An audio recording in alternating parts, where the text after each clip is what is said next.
வீட்டுக்கு போனப்போ கேரளாவுக்கு போன விளாக் தான் இது. ஃபஸ்ட்டு பிளானே பண்ணல. அப்புறம் திடீர்னு பிளான் பண்ணிட்டு சரி ஒன் டே ட்ரிப் மாதிரி போயிட்டு வந்துடலாம். இன்றைக்கி நைட்டு போயிட்டு நாளைக்கு ஈவினிங் ஆர் நைட்டு தேனிக்கு வந்துடுற மாதிரி பிளான் பண்ணிவிட்டு போகலான்ட்டு போயாச்சு. எங்கே போகலாம், எந்த இடத்துக்கு போகலாம், காலையில் எங்கே போகிறது எதுவுமே பிளான் பண்ணாமல் சரி போகிற வழியில் பார்த்துக்கலான்ட்டு கிளம்பியாச்சு. போகிற வழியிலே நைட்டு ஒரு ஹோட்டலில் சாப்பிட்டு போகலான்னு ஹோட்டலுக்கு வந்தால் இங்கே அப்படியே பார்க் மாதிரி கட்டி வச்சுருந்தாங்க. மகத்து விளாண்டானோ இல்லையோ நானும் என் தம்பியும் விளாடுவோம். இந்த சீசாவை எங்கே பார்த்தாலும் போதும் நானும் என் தம்பியும் எரிவு சீசா தான் விளாடுவேன். ஏன்னா சின்ன வயசில் அது மட்டும்தான் நாங்கள் எப்போ பார்த்தாலும் விளையாடிட்டு இருப்போம் பார்க்கில் போயிட்டு. இந்த மகத் பையனை இப்போ அடிக்கடி வெளியில் கூட்டிகிட்டு வரனால ஹோட்டலுக்கெல்லாம் கூட்டிகிட்டு போய் பழக்கியாச்சு. அதனால அவன் பாட்டுக்கு அமைதியாக இருந்துக்கான். ஹோட்டலுக்குள்ளே ஓடுறது சேட்டை பண்ணுறது எதுவுமே பண்ண மாட்டான். அவன் பாட்டுக்கு அமைதியாக உட்காந்துருப்பான். அது போனது சைனீஸ் கடைன்னு சொல்லிட்டாங்க. சரி அப்படின்ட்டு வெறும் ஃப்ரைட் ரைஸ் மட்டும் வாங்கிட்டோம். இட்லி தோசைலாம் இல்லவே இல்லைன்ட்டாங்க. நாங்கள் போன டைமுக்கு வேறு வழியே இல்லாமல் ஃப்ரைட் ரைஸ் வாங்கி சாப்பிட்டோம். ஆனால் டேஸ்ட்டு செம்மையாக இருந்தது. இப்போல்லாம் இந்த ஹோட்டலுக்கு வெளியில் இருக்க கடையெல்லாம் பார்த்துட்டு அது வேணும் இது வேணும்னு கேட்க ஆரம்பிச்சிட்டாங்க. ஸ்நாக்ஸு ஜூஸ்லாம் வச்சுருப்பாங்க, நல்லா தெரிஞ்சு வச்சுருக்கான். வாங்கி கொடுன்னு அடம் பிடிக்கிற அளவுக்கு இந்த பையன் வளர்ந்துட்டான். இப்போலாம் காலையில் அப்படியே பத்மநாப சுவாமி கோயிலுக்கு தான் வந்திருந்தோம். ஏன்னா சீக்கிரம் ஒரு 4 மணிக்காட்டம் அங்கே போயிட்டா சீக்கிரமாக லைன்லேயே நிற்காமல் பார்த்துட்டு வந்துடலாம் அப்படின்னு கிளம்பியாச்சு. ஆனால் அங்கே போனதுக்கப்புறம் தான் தெரியுது பாவாடை சட்டை சாரீ மட்டும்தான் அலௌடான். நான் போட்டிருந்த சுடிதாரு ஷாலே போட்டிருந்தாலும் ஒரு வேட்டி வாங்கி அது மேலேயே சுடிதார் மேலேயே கட்டிட்டு போங்க அப்படின்ட்டாங்க. அங்கேயே வேட்டியெல்லாம் ரெண்ட்டுக்கும் விற்கிறாங்க. ஜென்ஸுக்குமே அதே மாதிரி பேண்ட் சட்டையுமே அலௌடு இல்லை, வெறும் வேஷ்டி மட்டும் தான். அதுவும் மேலே ஷர்ட்டெல்லாம் ரிமூவ் பண்ண சொல்லிடுறாங்க. மகத்துக்கே சட்டையை கழட்டிட்டு வெறும் வேஷ்டியோடு தான் கூட்டிகிட்டு போக சொன்னாங்க சின்ன பையனுக்கே. ஒரு 4:30-5 மணிக்கே அங்கே போயிட்டோம். கூட்டம்லாம் இத்தனை நேரத்துக்கு இருக்காது அப்படின்னு. ஆனால் அங்கே போனால் அவ்வளோ கூட்டம் இருந்தது. ரொம்ப நேரம் லைனில் நின்று ஒரு வழியாக சாமி பார்த்துட்டு வெளியில் வந்துட்டோம்.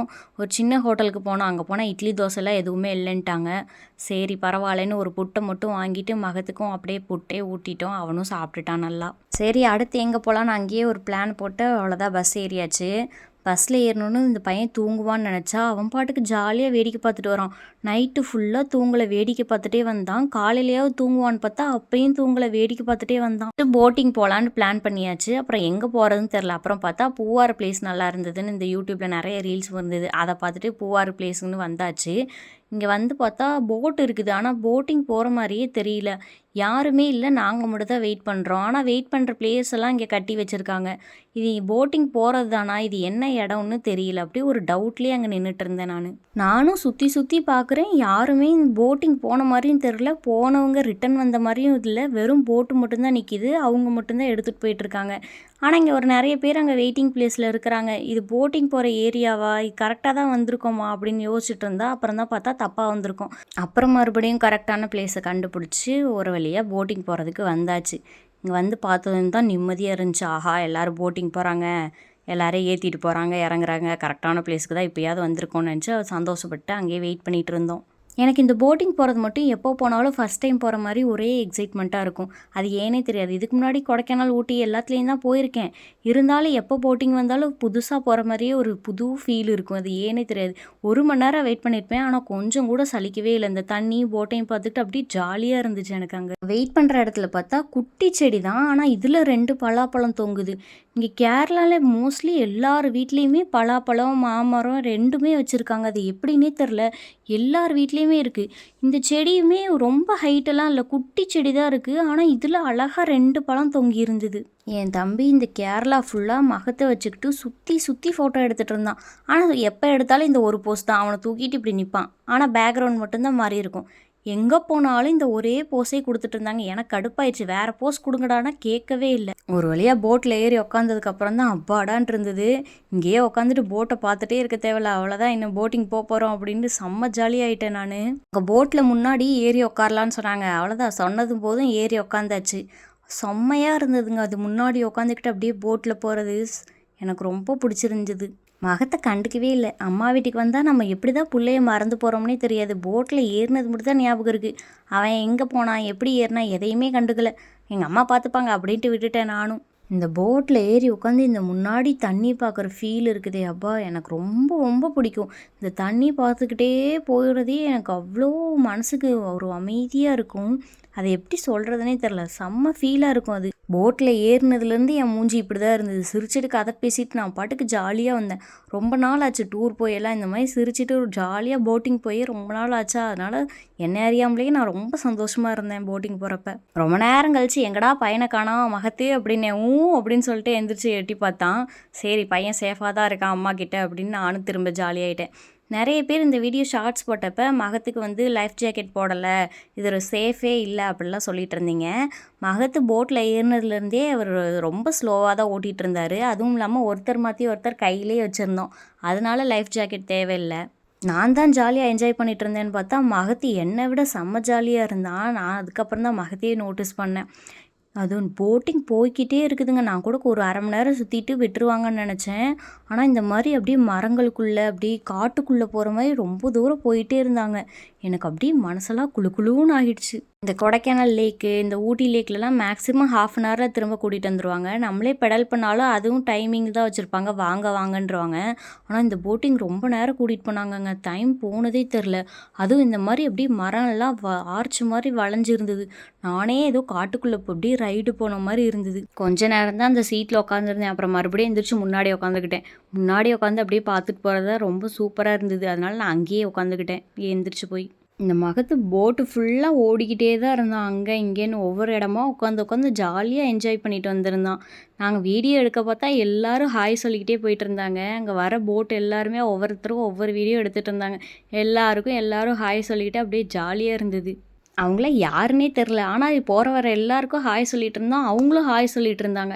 இந்த சின்ன வயசில் ட்ரெயின் போனால் ஹாய் சொல்லிகிட்டு இருப்போம்ல, அந்த மாதிரி மாற்றி மாற்றி ஹாய் சொல்லிட்டு ஜாலியாக போயிட்டு இருந்தோம். அவ்வளோதான். இந்த பையன் முன்னாடி வந்து என்கிட்ட நின்றுக்கிட்டான். என்னடா ரொம்ப நேரம் அமைதியாக நிற்கிறோம், ஒரே இடத்துல நின்றுட்டு வரானே, பரவாயில்ல நல்ல பிள்ளை ஆகிட்டான் அப்படின்னு நினச்சா, அங்கே முன்னாடி இருக்க கயிறை இழுக்கிறான், திரும்ப தண்ணிக்குள்ளே போடுறான்.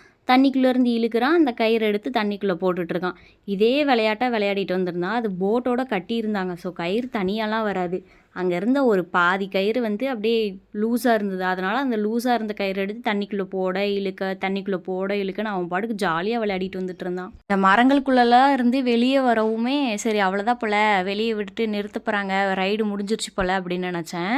அங்கேருந்து திரும்ப பார்த்தா இன்னும் உள்ளே போனாங்க. உள்ளே போய் பார்த்தா அது எப்படி இந்த கொடைக்கானல் லேக் மாதிரி நல்லா லேக்கு பெருசாக இருந்தது. இன்னும் போயிட்டே இருந்தாங்க. ஆஹா இன்னும் போட்டிங் முடியல போல் இருக்குது அப்படின்னு நினச்சேன். அப்போ தான் இந்த மாதிரி ஃபேமிலியாக டூர் எங்கேயுமே போனதில்லை நான். ஒன்று ஹஸ்பண்ட் கூட போவேன், இல்லை ஹஸ்பண்ட் ஃபேமிலிக்குள்ளெல்லாம் நிறையா போயிருக்கேன். ஆனால் நான் எங்கள் அம்மா எங்கள் அப்பாலாம் ரொம்ப நாள் ஆச்சு எங்கேயுமே டூரே போனதில்லை. இந்த டூர் எனக்கு அவ்வளோ பிடிச்சிருந்தது. நம்ம ஃபேமிலி ஆஹா ஜாலியாக போகிறோமே அப்படின்ட்டு. இந்த தடவை தம்பிக்கும் லீவ் இருந்ததா, அதனால் அவனும் வந்துட்டான். செம்ம ஜாலியாக இருந்தது ஃபேமிலி கூட டூர் போனது. பாருங்கள் அது அப்படியே லேக் மாதிரி போய்கிட்டே இருக்குது. போட்டிங் சூப்பராக இருந்தது. அதுவும் அந்த கிளைமேட்டுக்கும் அந்த பச்சை பச்சைன்னு இருக்க மரத்துக்கும் அப்படியே செம்மையாக இருந்தது. அங்கேயே இருந்துடலாம் போல் இருந்தது எனக்கு. அப்படியே போக போக கடல் மாதிரி அலையெல்லாம் வந்துச்சு. என்னடான்னு பார்த்தா இது அப்படியே கடல் ஏரியா தான். இந்த பக்கம் ஆறு, அப்படியே உள்ளே வர வர கடல் தான். இங்கே உள்ள அந்த மண்ணை தாண்டி இன்னும் நல்லா அலையெல்லாம் பெருசாக வந்தது. ஆனால் அது ரெஸ்ட்ரிக்டட் ஏரியா, அங்கெல்லாம் போகக்கூடாது அப்படின்ட்டாங்க. அதனால் இங்கேருந்து மட்டும் பாருங்கன்னு அலோவ் பண்ணாங்க. இங்கே அலையெல்லாம் பாருங்கள் எவ்வளோ பெருசாக வருதுன்னு. லேக்லேருந்து கடலுக்கு வந்திருக்கோமா அப்படின்னு ஒரே ஷாக். இந்த அலை வந்து அடிக்கிறப்ப அப்படியே போட்டெல்லாம் அப்படியே ஆடிச்சு. சூப்பராக இருந்தது அது. மகத்து ஏன்னு கத்த ஆரம்பிச்சிட்டா. ஏன்னா இங்கே நிறைய போட் இருந்தது. அதை எல்லாரும் பார்த்துட்டு மகத்துக்கு ஹாய் எல்லாம் சொல்லிட்டு இருந்தாங்களா. அவன் ஜாலியாக என்ஜாய் பண்ண ஆரம்பிச்சிட்டான். இந்த முன்னாடி சீட்டை விட்டு அவன் நகரவே இல்லை. அப்படியே போட்டை கொண்டு வந்து ஒரு இடத்துல நிறுத்துனாங்க. பார்த்தா செம்ம ஷாக்கு. தண்ணி மேலே அப்படியே ஹோட்டல் கட்டி வச்சுருக்காங்கங்க. நான்வெஜ்ஜுக்கு தனியாக இருக்குது, வெஜ்ஜுக்கு தனியாக இருக்குது. அதுவும் போட் ஷேப்லேயே ரெடி பண்ணி அப்படியே கட்டியிருந்தாங்க. பார்க்கவே செம்மையாக இருந்தது. அது இந்த கடல் தண்ணி தானா, அந்த அலை வந்து ஆட ஆட அந்த ஹோட்டலும் ஆடுது. அப்படியே ஆடிக்கிட்டே சாப்பிட்டுட்டு இருந்தோம். இது புது ஃபீலாக இருந்தது அங்கே சாப்பிட்டது எனக்கு. இது போட் ஷேப்லேயே இந்த ரெஸ்டாரண்ட் இருந்தனால முன்னாடி இந்த வீலெலாம் வச்சுருந்தாங்க. சும்மா பொம்மைக்கு தான் வச்சுருந்தாங்க. ஆனால் அதை ஓட்டும்போது இந்த கப்பலே ஏதோ நானே ஓட்டுற மாதிரி ஒரு ஃபீலு.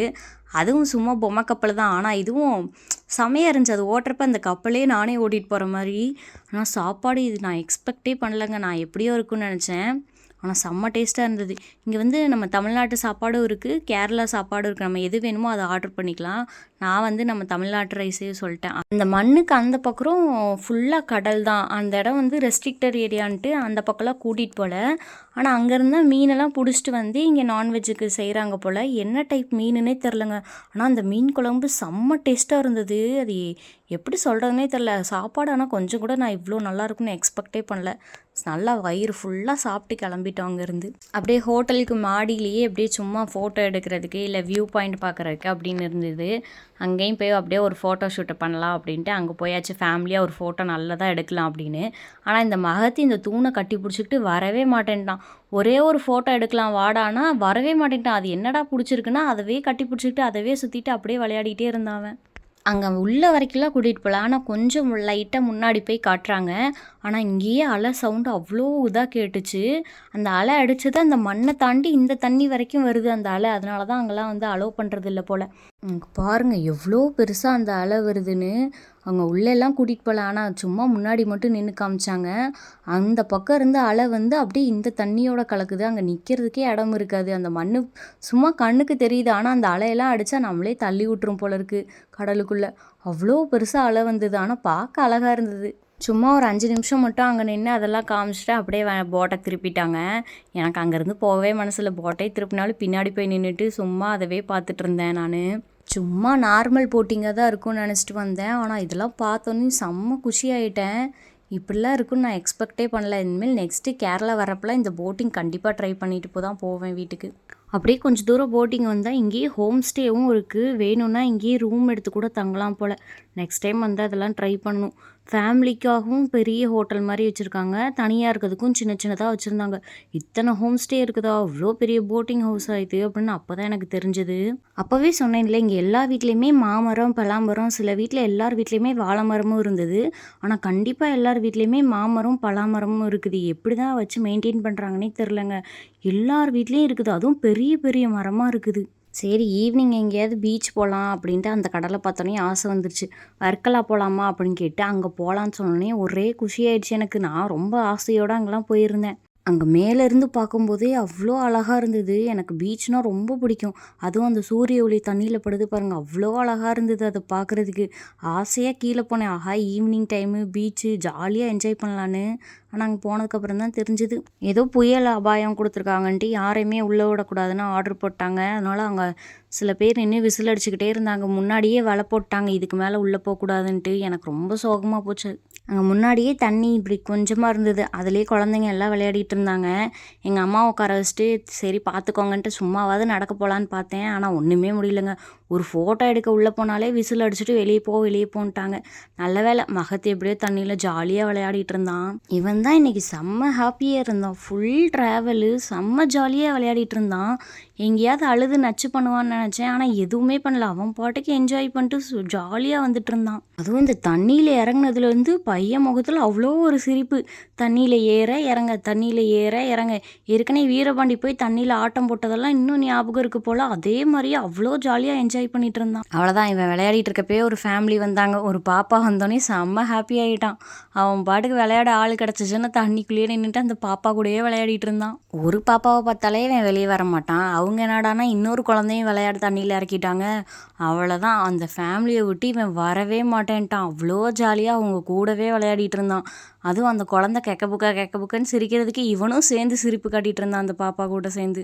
இந்த பக்கம் தானே விசில் அடிக்கிறாங்க. அப்படியே நேராக உள்ள நடந்து போவோம். அந்த பக்கம் ஆள் இல்லை, அந்த பக்கம் போய் தண்ணியில் விளையாடலான்ட்டு போனால் இங்கே ஒரு அப்போ தான் வெளியில் வந்திருப்பாங்க போல் மீன் பிடிச்சிட்டு. வலையிலேருந்து எல்லா மீனும் எடுத்துகிட்டு இருந்தாங்க. இதெல்லாம் படத்தில் தான் பார்த்துருக்கேன். இப்போ தான் நேரில் எல்லாம் பார்க்குறேன். பார்க்குறதுக்கே அவ்வளோ நல்லா இருந்தது. அவ்வளோதான் அவர் அப்படியே அந்த பக்கம் ஏமாற்றிட்டு இங்கே போய் உட்காந்து ஒரே ஒரு ஃபோட்டோ எடுக்கலான்னு பார்த்தா என் தம்பி வேற அந்நேரம் பார்த்து ஃபோட்டோவே எடுக்க மாட்டான். அவர் வர்றதுக்குள்ளே ஒரு 2 ஃபோட்டோ விடுறான்ட்டு 2 பேரும் சண்டை போட்டு மாற்றி உட்காந்துட்டு இருந்தோம். ஆனால் அங்கே ரூல்ஸ் எல்லாம் நல்லா ஸ்ட்ரிக்டாக ஃபாலோ பண்ணுறாங்கங்க. தண்ணிக்குள்ளே போனால் நமக்கு தான் ஆபத்து, நம்மளை காப்பாற்ற தான் அவங்க இவ்வளோ ஸ்ட்ரிக்டாக இருக்காங்கன்னு புரியுது. இருந்தாலும் ஒரே ஒரு ஃபோட்டோ எடுத்துக்கலான்னு ஆசை வருது. வந்தால் திட்டுறாங்க. எப்படா அவர் போவார். ஒரே ஒரு தடவை தண்ணியில் காலை நனைச்சி ஃபோட்டோவாக எடுக்கலான்ட்டு போனேன். அவர் போனது குடுகுடுன்னு ஓடி போய் காலை நனைஞ்சிட்டு இருந்தேன். அதுக்குள்ளே பார்த்துட்டு அவர் அங்கேருந்து விசில் அடிச்சுக்கிட்டே வந்தார். அவ்வளோதான் ரிவர்ஸில் அப்படியே ஓடியே போயிட்டேன் பின்னாடி. அன்றைக்கி ஃபுல் டே செம்ம ஹாப்பியாக இருந்தேன். பீச்சுக்குள்ளே உள்ளே விடாதது மட்டும்தான் கொஞ்சம் வருத்தம். ஆனால் அங்கேயே உட்காந்து அந்த கடல் அலையோட சத்தத்தெல்லாம் கேட்டுட்டு இருந்தப்போ செம்ம ஹாப்பியாக இருக்கும். எனக்கு பீச்னால் பிடிக்கும். அதனால் அங்கேயே ரொம்ப நேரம் உட்காந்துருந்தேன். வா போகலான்னு கூப்பிட்டுட்டே இருந்தாங்க. இருங்க கொஞ்சம் நேரம் கழிச்சு போகலான்ட்டு சும்மா உட்காந்து இதவே பார்த்துட்டு இருந்தேன். எனக்கு ரொம்ப பிடிக்கும் இப்படி உட்காந்து கடலை பார்க்குறது. நான் வர்க்கலா விட்டு வந்ததுக்கப்புறம் தான் தெரியும் அங்கே நிறைய இருக்குன்ட்டு. நெக்ஸ்ட் டைம் வர்க்கலா மட்டும் தனியாக வரணும். ரொம்ப நாள் கழிச்சு ஃபேமிலியாக ட்ரிப் வந்தது. செம்ம ஹாப்பியாக இருந்தது. அதுவும் கேரளா சூஸ் பண்ணது தான் பெஸ்ட்டு பிளானு. அவ்வளோ நல்லா இருந்ததுங்க கேரளா. எனக்கு ரொம்ப பிடிச்சிருந்தது. நெக்ஸ்ட் இன்னும் கேரளாவுக்கு தான் அடிக்கடி வரணும். உங்களுக்கும் கேரளா போன எக்ஸ்பீரியன்ஸ் இருந்தால் என் கூட கமெண்ட்ஸில் ஷேர் பண்ணிக்கோங்க. இந்த வீடியோ உங்களுக்கு பிடிச்சிருந்தா லைக் பண்ணுங்கள், கமெண்ட் பண்ணுங்கள், ஷேர் பண்ணுங்கள். அப்படியே மறக்காமல் என்னோட சேனலை கொஞ்சம் சப்ஸ்கிரைப் பண்ணிக்கோங்க. இதே மாதிரி இன்னொரு நெக்ஸ்ட் vlogல பார்க்கலாம். பாய்.